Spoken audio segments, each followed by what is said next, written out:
സാമ്പത്തിക നിക്ഷേപ തട്ടിപ്പുമായി കോൺഗ്രസ് നേതൃത്വത്തിന് ബന്ധമുണ്ടോ എന്ന ചോദ്യങ്ങളാണ് ഇപ്പോൾ ഉയരുന്നത്. ഹീവാൻസ് ഫിനാൻസ് എന്ന ധനകാര്യ സ്ഥാപന തട്ടിപ്പുമായി ബന്ധപ്പെട്ട് നിർണായക വിവരങ്ങളാണ് പുറത്തുവരുന്നത്. KPCC സെക്രട്ടറിയും തൃശൂർ കോർപ്പറേഷൻ മുൻ കൗൺസിലറുമായ CS ശ്രീനിവാസൻ നിക്ഷേപ തട്ടിപ്പ് കേസിൽ അറസ്റ്റിലായിരിക്കുകയാണ്. ഇതോടെ സംശയം മറ്റ് കോൺഗ്രസ് നേതാക്കളിലേക്കും തിരിയുന്നു. അതേസമയം കോടതിയിൽ ഹാജരാക്കിയ ശ്രീനിവാസിനെ 14 ദിവസത്തേക്ക് റിമാൻഡ് ചെയ്തു. കോൺഗ്രസിൽ വയലാർ രവി ഗ്രൂപ്പുകാരനായിരുന്ന ശ്രീനിവാസൻ നിലവിൽ K സുധാകരൻ ഗ്രൂപ്പ് നേതാവാണ്. അതിനാൽ ഈ വിഷയത്തിൽ K സുധാകരന്റെ നിലപാടും നിർണായകമാണ്. കേസുമായി ബന്ധപ്പെട്ട ശ്രീനിവാസിനെ തൃശൂർ സിറ്റി ജില്ലാ ക്രൈംബ്രാഞ്ച് സംഘം കാലടിയിൽ നിന്നാണ് അറസ്റ്റ് ചെയ്തത്. മുൻകൂർ ജാമ്യാപേക്ഷ നൽകിയ ശ്രീനിവാസൻ ഒളിവിലായിരുന്നു. ഇതേ കേസുമായി ബന്ധപ്പെട്ട് ഓഗസ്റ്റ് 4-ന് പ്രവാസി വ്യവസായി ടി എ സുന്ദർ മേനോൻ അറസ്റ്റിലായിരുന്നു. ഇനിയും 4 പേർ പിടിയിലാകാനുമുണ്ട്. ഹീവാൻസ് ഫിനാൻസ് എന്ന ധനകാര്യ സ്ഥാപനത്തിന്റെ മാനേജിംഗ് ഡയറക്ടറാണ് TS ശ്രീനിവാസൻ. മുൻപ് പറഞ്ഞ T A Sundar Menon Heevans finance ചെയർമാനുമാണ്. 62 നിക്ഷേപകരുടെ 7.78 കോടിയിലധികം രൂപ തട്ടിപ്പ് നടത്തിയതുമായി ബന്ധപ്പെട്ട 18 കേസുകളിലാണ് ടി എ സുന്ദർ മേനോനെ അറസ്റ്റ് ചെയ്തത്. അതിന്റെ തുടർച്ചയായാണ് ശ്രീനിവാസന്റെ അറസ്റ്റ്. മറ്റൊരു പ്രതിയായ പൂതൂർക്കര പുത്തൻ വീട്ടിൽ ബിജു മണികണ്ഠനും ജയിലിലാണ്. പ്രതികളുടെയും മറ്റ് ഡയറക്ടർമാരുടെയും സ്വത്ത് മരവിപ്പിച്ചിരിക്കുകയാണ്. സ്വത്ത് കണ്ടുകെട്ടാനുള്ള നടപടിയും തുടരുന്നുണ്ട്. 5 വർഷത്തെ കാലാവധിക്ക് ശേഷം ഇരട്ടി തുക തിരിച്ചു നൽകാമെന്ന വാഗ്ദാനം നൽകിയാണ് സ്ഥാപനത്തിലേക്ക് നിക്ഷേപം സ്വീകരിച്ചത്.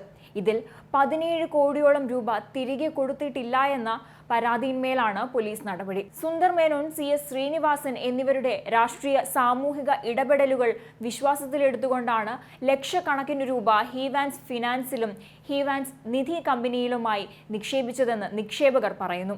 എന്നാൽ പിന്നീട് പലിശയോ മുതലോ നിക്ഷേപകർക്ക് നൽകാൻ കമ്പനി തയ്യാറായില്ല. മാരക രോഗം ബാധിച്ച നിക്ഷേപകർക്ക് പോലും തുക തിരിച്ചു നൽകാൻ തയ്യാറായില്ല എന്നാണ് പരാതി. പൊതുജനങ്ങളിൽ നിന്ന് സ്വീകരിച്ച പണം ഡയറക്ടർമാർ ഭൂസ്വത്ത് വാങ്ങാൻ ഉപയോഗിച്ചതായി നേരത്തെ കണ്ടെത്തിയിരുന്നു. സ്ഥാപനത്തിൽ നിന്ന് വായ്പയെടുത്ത തുക തിരിച്ചടയ്ക്കാത്ത സംഭവങ്ങളും നിരവധിയുണ്ട്. പണം കിട്ടാത്ത നിക്ഷേപകർ പോലീസിൽ പരാതി നൽകിയിരുന്നു. ജമ്മു ആസ്ഥാനമാക്കിയാണ് കേരളത്തിൽ ഇവർ സ്ഥാപനം തുടങ്ങിയത്. എന്നാൽ ഈ സ്ഥാപനത്തിന് ജമ്മുവിൽ ഓഫീസ് ഇല്ല എന്ന് പിന്നീട് വ്യക്തമാവുകയായിരുന്നു. കേരളത്തിൽ 4 ബ്രാഞ്ചുകളാണ് പ്രധാനമായും പ്രവർത്തിക്കുന്നത്.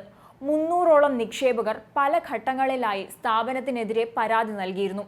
ഹൈക്കോടതിയിലും ഹർജി സമർപ്പിച്ചിരുന്നു. മാസങ്ങൾക്ക് മുൻപ് തന്നെ സ്ഥാപനം പൂട്ടി. ബഡ്സ് ആക്ട് പ്രകാരം സ്ഥാപനം ജപ്തി ചെയ്യാനും ഉത്തരവിട്ടിരുന്നു.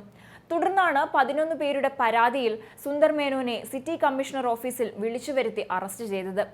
2016-ലാണ് സ്ഥാപനം തുടങ്ങിയത്. 2023 ഏപ്രിൽ മുതലാണ് നിക്ഷേപകർക്ക് പണം തിരിച്ചു കിട്ടാതായത്. ഒപ്പം പണം തിരിച്ചു ചോദിച്ചവർക്ക് വണ്ടിച്ചെക്ക് നൽകിയെന്നും ഭീഷണിപ്പെടുത്തിയെന്നും പരാതിക്കാർ പറയുന്നു.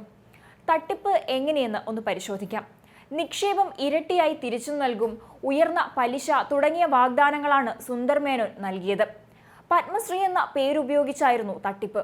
ഈ സ്ഥാപനങ്ങളിലേക്ക് പണം ലഭിച്ചതിന് കാരണം സുന്ദർ മേനോൻ തന്റെ സ്വാധീനം ഉപയോഗിച്ച് നേടിയ ഈ പദവികളാണ്. തൃശൂരിലും പുറത്തുമായി 20-ലധികം ശാഖകളും 1000-ലേറെ നിക്ഷേപകരും ചതിക്കപ്പെട്ടു. വിദേശ വ്യവസായി എന്ന പേരിൽ പത്മശ്രീയും തിരുവമ്പാടി ദേവസ്വം പ്രസിഡന്റ് സ്ഥാനത്തിലൂടെ തൃശൂർ പൂരം നടത്തിപ്പിലെ പ്രധാന സ്ഥാനവും സുന്ദർ മേനോൻ നേടി. 5 വർഷത്തെ കാലാവധി പറഞ്ഞാണ് നിക്ഷേപങ്ങൾ സ്വീകരിച്ചത്.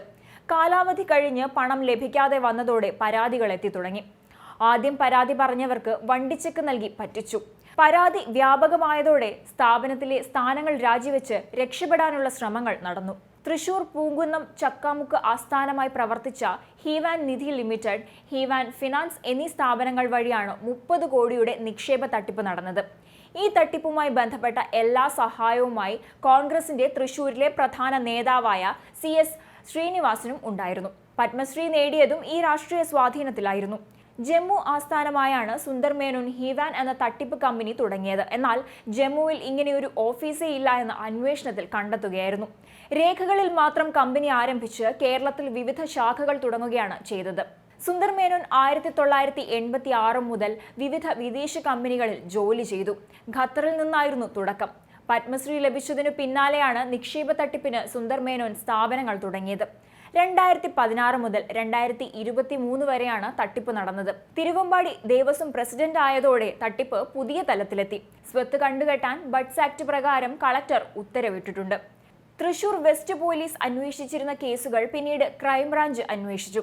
ഇതോടെയാണ് അറസ്റ്റിലേക്ക് കാര്യങ്ങൾ എത്തിയത്. ഈ കേസുകളിലെ മറ്റൊരു പ്രധാന ഡയറക്ടറായ പൂതൂർക്കര പുത്തൻവീട്ടിൽ ബിജു മണികണ്ഠൻ അറസ്റ്റിലുമാണ്.